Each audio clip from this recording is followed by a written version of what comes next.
हुरैरा ने याददाश्त मांगी, आपने अता फरमाई। हुजूर आपने सबको अता फरमाया। आपके गुलाम अश्कबार आंखों से अर्ज कर रहे कि हुजूर दीदार की भीख कब बटेगी, दीदार की भीख कब बटेगी। मंगता है उम्मीदवार आका, आंखों में चमक के दिल में आ जा, ऐ शम्मे जमाले मुस्तफा।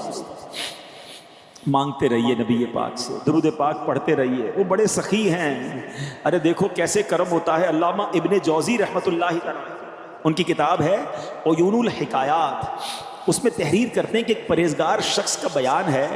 कहते हैं मैं मुसलसल 3 साल से हज की दुआ कर रहा था, मगर मेरी हसरत पूरी ना हुई।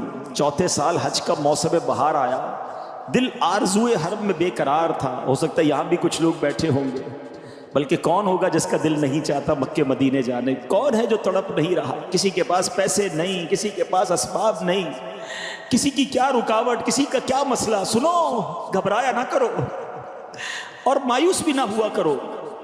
वो कहते मैं 3 साल तक आरज़ुए हरम लिए बेकरार था। एक रात ख्वाब में जब सोया तो मेरे आका ख्वाब में तशरीफ़ ले आए। मेरी किस्मत जाग उठी।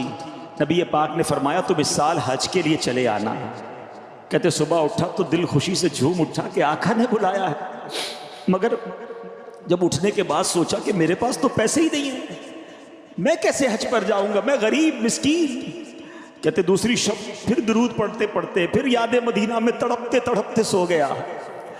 फिर नबी पाक ख्वाब में आए, फरमाया कि इस साल तुम हज को चले आना। फिर सुबह हुई, वो सोचा आका ने बुलाया है मगर रकम तो नहीं है, जाऊंगा कैसे। 3 रातों तक ऐसा होता रहा। हिम्मत नहीं होती थी आका से अर्ज करूं कि हुजूर आप तो फरमाते हज पर आऊं मगर असबाब नहीं।